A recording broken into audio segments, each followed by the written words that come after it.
Assalamualaikum teman-teman. Alhamdulillah kita bertemu kembali di channel Pondok Bidara. Bagaimana kabar teman-teman sekalian?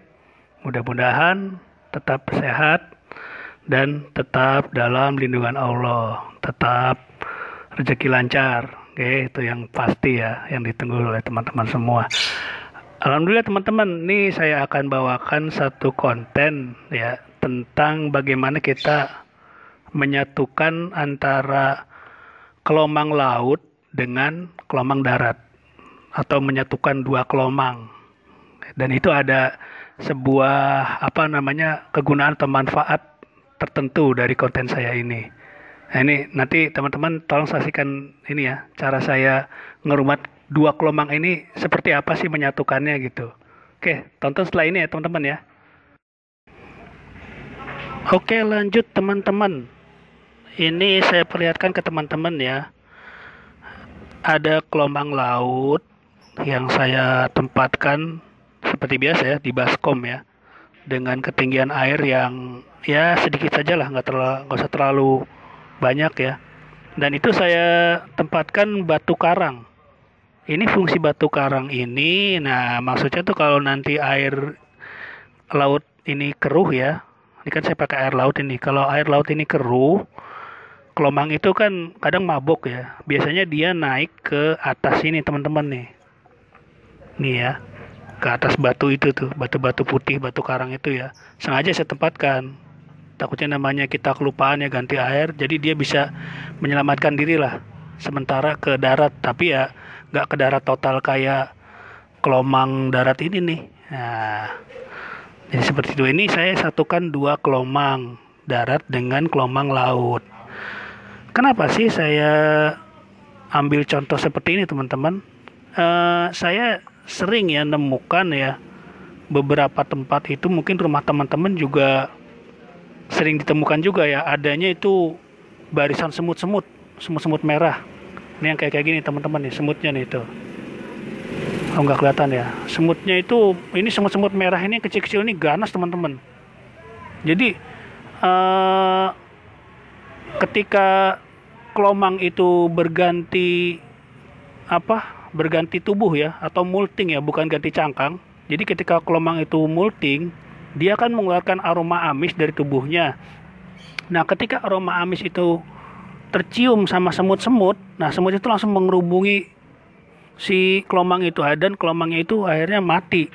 Ya kan, dalam keadaan dia masih pemulihan ya, bertapa untuk mengupas diri ya, molting ya.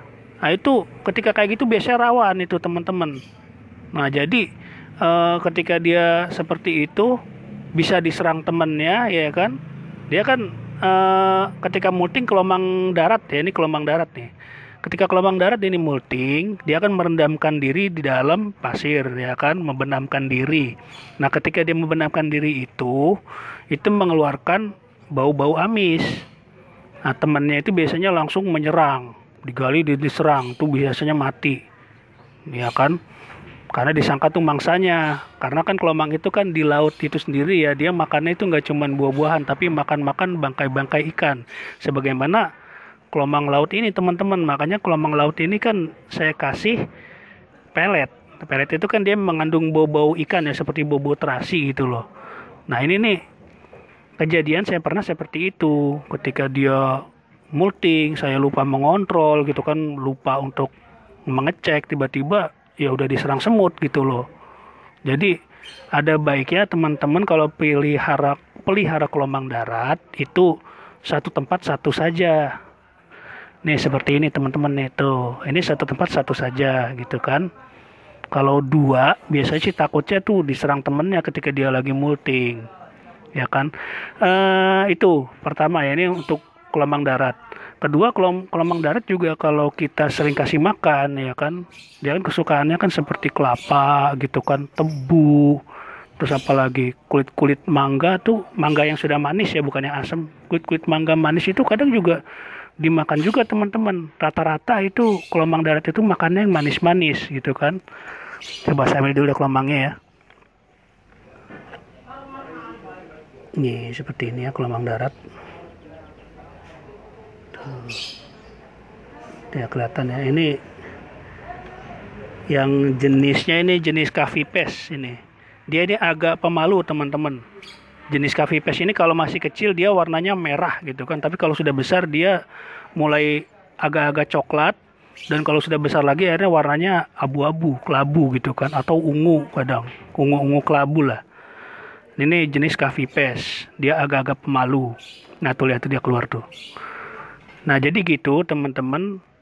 Jadi apa tadi tuh? Yang pertama tadi kan karena dia ketika molting kecium sama temannya akhirnya diserang. Kedua, selain diserang sama temannya ya kan, itu juga diserang sama semut teman-teman. Semut-semut kecil ya. Entah di rumah teman-teman juga pasti banyak semut lah. Atau kemungkinan rumah teman-teman juga semutnya ya dulunya juga ketika ngebangun jadi dulunya itu sarang semut ya. Di tanahnya itu banyak ditemukan semut-semut yang warnanya biasanya kecil-kecil dan warna merah gitu kan. Itu sakit tuh teman-teman, kalau udah gigit itu sampai gatel gitu. Nah itu sering juga saya terjadi peristiwa seperti itu teman-teman. Kelomang saya ketika dia lagi molting dimakan semut. Nah dari sini saya membuat sebuah terobosan. Mungkin teman-teman nanti bisa mengkombinasikan ya. Ini kan kelomang laut ya kan. Ini kelomang laut. Ini ada kepiting juga teman-teman nih. Ini maaf ya saya angkat ya. Ini kepiting yang kemarin saya tangkap di sekitar apa? Yang kapal karam itu ya, kepiting laut ini yang ada di pinggir-pinggir ya, di tembokan-tembokan pinggir laut banyak ini. Capitnya ini warnanya ungu ya, untuk pelengkap aja. Nah ini kan semua ini kelomang laut ini kan pastinya menggunakan air laut gitu kan. Nah air laut ini tidak mungkin semut jenis apapun akan meminum air laut ini. Di mana-mana semut itu teman-teman pasti meminum air yang mengandung gula. Makanya kalau orang yang dia itu terkena diabetes teman-teman, ketika dia kencing ya, itu air kencingnya itu kan disemutin teman-teman.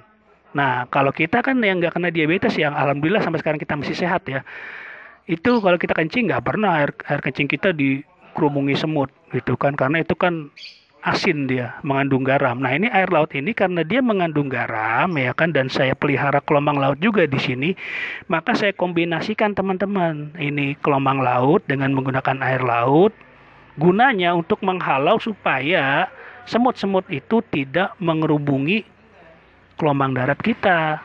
Ya, kelomang darat kita ketika lagi makan tuh kan manis-manis pasti dikerubungi ya sama semut ya, sisa-sisanya. Atau lebih parah lagi kalau kelomang darat ini ketika lagi molting ya diserang sama semut teman-teman. Jadi harap hati-hati ya. Jadi ini saya sengaja membuat konten seperti ini, saya kombinasikan saja. Jadi menyatukan antara kelomang darat dengan kelomang laut ya. Jadi seperti itu gunanya, untuk tidak diserang sama semut-semut. Dan saya sekali lagi saya kasih tahu ke teman-teman, lebih baik kalau kita pelihara kelomang darat, lebih baik satu tempat itu satu kelomang saja, supaya dia tidak diserang temannya ketika molting. Kalaupun teman-teman misalkan ada 2 atau 3 kelomang, harus sering dicek itu teman-teman. Apalagi kalau dia sudah mulai mengubur diri gitu kan, itu kemungkinan dia nanti ada kemungkinannya ya, dia itu akan melakukan molting. Jadi teman-teman harus sering cek-cek itu. Kalau sendiri gini kan kita agak tenang lah. Kedua, supaya menghindari gangguan semut, ya ini pakai air laut dikombinasikan dengan kelomang laut. Ya jadi gitu teman-teman. Sekian pembahasan dari saya ya. Oh iya, nanti saya perlihatkan dulu nanti semutnya seperti apa ya, yang pernah menyerang kelomang saya. Saya akan lihatin teman-teman ya. Nih teman-teman, ini semutnya itu seperti ini nih. Yang kalau dia itu menyium bau-bau makanan ya, mengandung gula gitu kan, sisa-sisa makanan, nasi, itu langsung ngerubung ini. Nah, kelomang itu juga sama tuh, karena dia lagi molting, dia bau amis, diserang sama semut-semut ini teman-teman. Nah, jadi kalau di rumah teman-teman banyak semut-semut seperti ini atau semut-semut yang lain ya, rata-rata kan semut-semut itu kan pasti memakan apa tuh yang manis-manis atau memakan sisa-sisa bangkai-bangkai. Ini harap hati-hati teman-teman sama semut-semut ya. Pokoknya di rumah. Kalau saya di rumah saya ini ketemunya semut seperti ini nih. Aduh, ini kalau udah gigit, kadang sampai masuk ke kuping juga teman-teman ini. Semut seperti ini. Itu menggigit itu bikin kulit jadi merah bentol-bentol. Nah, bagaimana kalau itu menggigit kelomang? Wah, kelomang tersiksa teman-teman ya. Ketika dia baru molting, wah digigit sama dikerubutin sama semut ini. Ya, pasti mati kelomang kita. Ini sekilas ya teman-teman nih. Semutnya seperti ini harus diwaspadai. Ya, jadi begitu teman-teman ya. Tadi sudah saya perlihatkan semutnya itu seperti apa ya. Karena pasti setiap semut itu bergelombol, rame-rame dan akan menyerang gitu kan ketika ada makanan. Apalagi kalau makanan itu berupa bangkai-bangkai ya, bangkai-bangkai binatang tuh dimakan. Bukan cuman sisa-sisa nasi kita makan tuh, nggak cuman itu gitu. Nah, jadi itu teman-teman yang bisa saya sampaikan, ini menyatukan kelomang darat dengan kelomang laut. Ini kelomang darat, teman-teman ini. Juga ini kelomang darat nih. Ya. Oke.